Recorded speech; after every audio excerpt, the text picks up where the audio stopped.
Hello everyone. So today let's solve the problem 62 unique paths, right? So this let's see what the question states, Yaman. Yeah. Now there is n into m grid. Yeah. There is m into n grid. Sorry. There is m into n grid and a robo starts at the top left. See here, robo starts at the top left. So this is nothing but the n into m grid. They have clearly mentioned here. See in the figure. Yeah. So there is m into n grid and a robo starts at top left and can only move right or down. So a robo can move either right or he can move down. Yeah. So there is m into n grid and a robo starts at top left and can only move right or down. We have to return the number of unique paths to the bottom right. So we have to return the number of unique paths to the bottom right cell, right? So we can just represent this one in the form of this one, m minus 1 as well as n minus 1, m minus 1 as well as the n minus 1. Again, so there is m into n grid and a robo starts at the top left and can only move right or down. We have to return the number of unique paths to the bottom right cell, to the bottom right cell, this one. Finished. They have clearly mentioned here. What a wonderful diagram they have given here, right? So this is fine. Uh, there is m into n grid and the robo starts at top left and can only move right or down, right? So this is fine. We have to return the number of unique paths to the bottom right cell, nothing but m minus 1, n minus 1, this one, right? So this is fine. We yeah, this is the question. This is it for the question basically, right? So before hopping into the approach, let me tell you one thing. Let's go with this one. We will be solving this one, or we can easily solve this problem by 2D DP actually. Yeah, we'll be solving this problem by 2D dynamic programming, basically DP actually, right? So we'll be going with a 2D DP. Just remember this one, right? So let's consider the same first example, man. See here, M we have been given 3, N we have been given 7 here. M we have been given 3 and N we have been given 7, right? So this is fine. Now, first step here would be this one. We create a 2D DP table, nothing but here DP of M n, right? So DP of mn. So we create a DP table, 2D DP table DP of mn, where DP of ij is equivalent to the number of ways to reach the cell, where DP of ij is nothing but it is the number of ways to reach the cell I comma j, right? So this is fine, I believe. So this is the first step. So let's go with the base case first. The next one, actually, base here, the first row and the first column are one. This one, the first row and the first column are one, right? So this is completely starting from here, this one and as well as this one, right? So the first row as well as the first column. So this one has to be here, man. Sorry, this one, first row as well as the first column. We can consider this one entirely, right? So the first row and the first column are first row as well as first column here. This one, first row and the first column are one actually, right? So this is fine. Let's move on with the third point. So we will be going with a recurrence. A recurrence in the sense dp of ij is equivalent to the, we can just write it in this way, man. dp of I j, as we are going with the recurrence, if you know what recurrence is. So now dp of I minus 1 will be going with a dp of I minus 1 j, right? Plus dp of I j minus 1. We represent in this way, right? So we'll be going with a recurrence. Again, dp of I minus 1 j plus dp of I j minus 1. This is fine. Simple one. Now, this is the idea that we'll be going with, right? So now let's discuss the same thing. Let's try to implement the same thing on the example that they have given. M equals 3 and n equals to 7, right? Now we have 3 into 7. 3 into 7 we have been given rows 3 as well as the column 7, right? So 3 into 7 matrix actually. Yeah. Now let's initialize the top row and the left this one left column to the 1, right? Let's initialize the top row and left column to 1 initially, right? So this is fine. Let's fill row by row. First we have to go with the row 0. This is nothing but the first this one where robo is standing here in this case, and then we can go with the this one row 2, right? So then we can go with the row 2, right? So row 0, for the row 0 actually, row 1 first cell is 1. We have initialized this one with 1. Then we'll be going with a dp of 1 1, right? So dp of 1 1, as we are going with a 2d dp, so this one will be 1 plus 1 2, right? Again we'll be going with a dp of 1 2 next, so this one will be 2 plus 1, right? So dp of 1 1 is nothing but 1, 1 plus 1 nothing but 2, dp of 1 2 is 2 plus 1, which will lead to 3. Actually we have to fill up to this one, dp of 1 6, dp of 1 6, we go on filling. dp of 1 6 we get 7 actually, dp of 1 6 we get 7. This one you can just check, you just go on doing whatever I have said. dp of 1 6, sorry, not 2, dp of 1 6 will lead to 7, right? Yeah.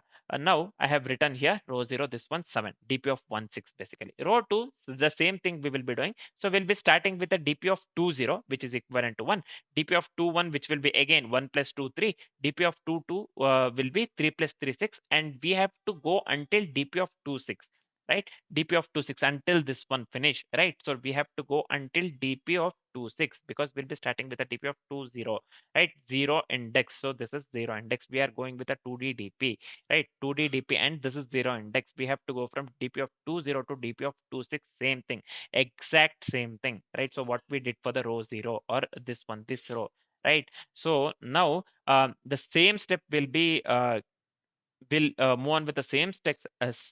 Actually the output that we will be getting for the 2 6 is 28.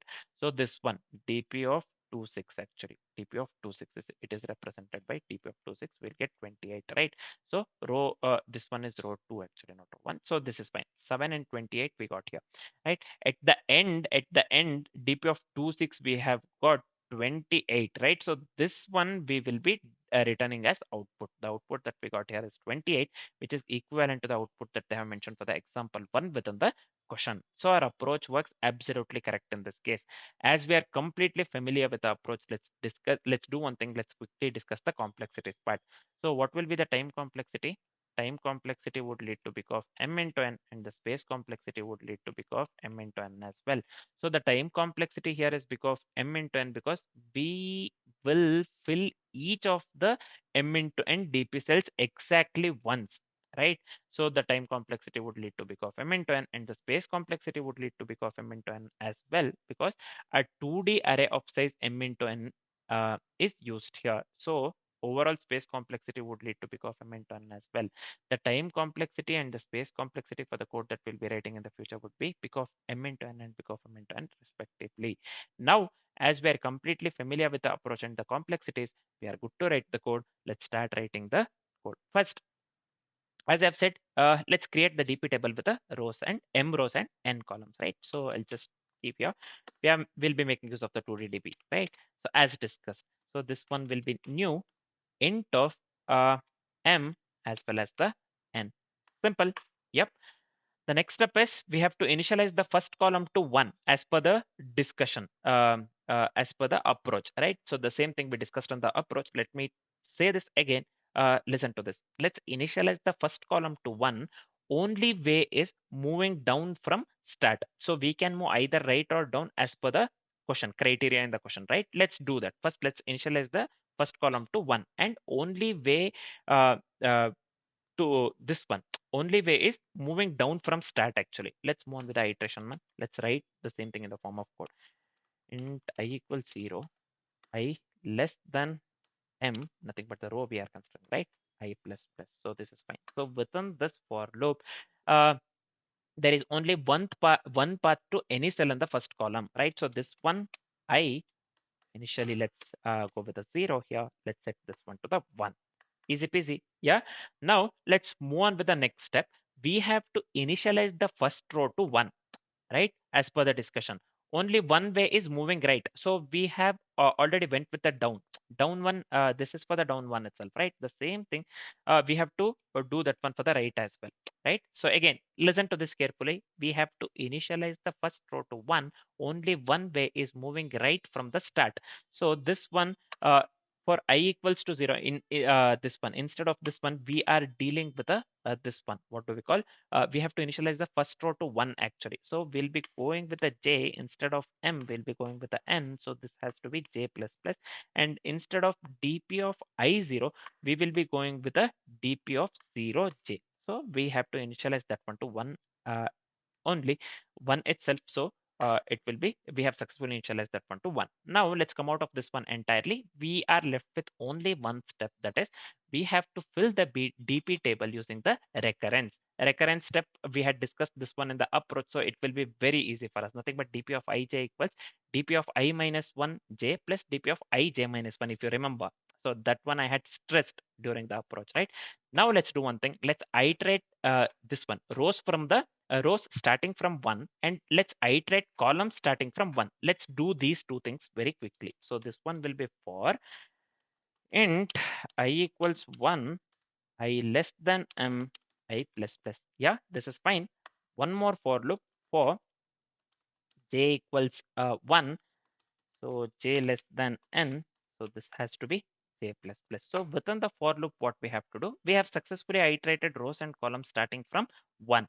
Now we have to go with the sum ways from top and left, So nothing but the recurrence relation here, right? So this one dp of I j is equivalent to dp of I minus 1 j plus dp of I, this one j minus 1. Yeah, very simple one, man. Let me come out of this one entirely.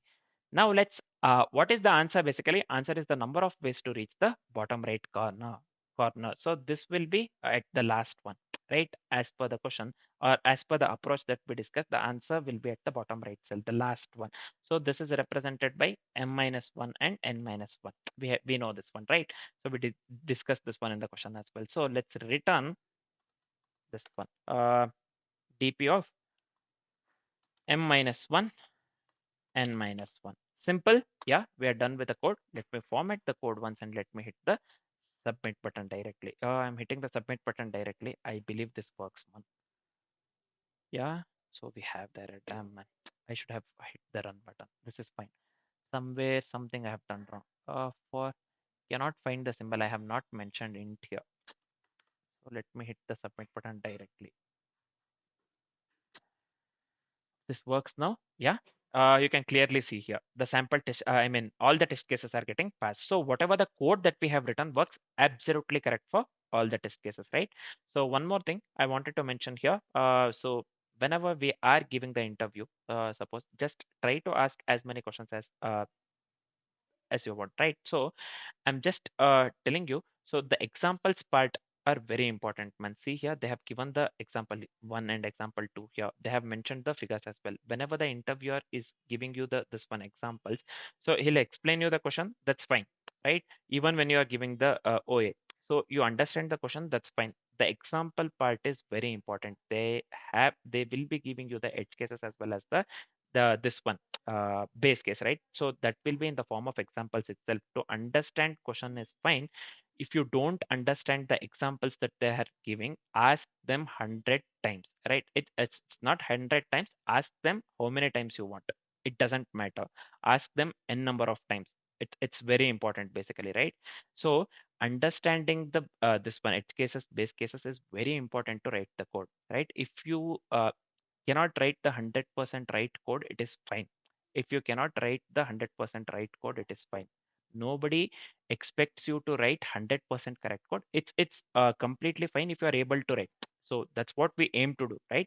It's fine if we are not able to write 100% correct code, in my opinion. If it is better to understand the base case, edge cases along with the question, this one, and explain the approach correctly. So whatever the approach that we explain, we should be able to implement this. So as far as I know, as far as I have given so many interviews, n number of interviews, so I'll tell you one thing. So it's better to this one. I'll explain the brute force initially for 2 to 5 minutes maximum, right? So people will ask you just to know that whether you have understood the question or this one. It's okay if you hop into direct optimal question. It doesn't matter, but you should, whatever the approach that you are thinking in the mind, so you should be able to articulate in the form of code. So that is very important. Nobody will just listen to your approach and stay quiet, right? So you should be able to articulate whatever the approach that you went with in the form of code. That's very important. right? So so implementing the approach, basically implementing whatever the approach that you have discussed with the interviewer, you should be able to articulate or implement that one in the form of code. That's very important actually. In my opinion, nobody will be having the time to just discuss the brute force for the entire time. So it's better, whatever the optimal approach that you go with, you should be able to implement, as well as you should be able to explain the approach. These two things are very important. To do that, first of all, to understand the approach, this example part is very important. You will understand the base case, edge case, and every step, this one, every step you will understand from the examples itself rather than the question. Most of the times, suppose even the interviewer is explaining the question for the whole 10 to 15 minutes, so you will understand that the entire thing within the example itself, whatever the example that they give. So that is the reason, if you don't understand whatever the example that they give, try to ask them as many times as possible. So right, so that in that examples, basically the examples that they mention, suppose if they give 2 to 3 examples or even more than 3 to 4 examples, so it consists of the edge cases, it consists of the base case, it consists of everything that is required for the approach that you think, right? So that you think of. So that is the reason, ask many times, try to understand the example, this one, correctly, right?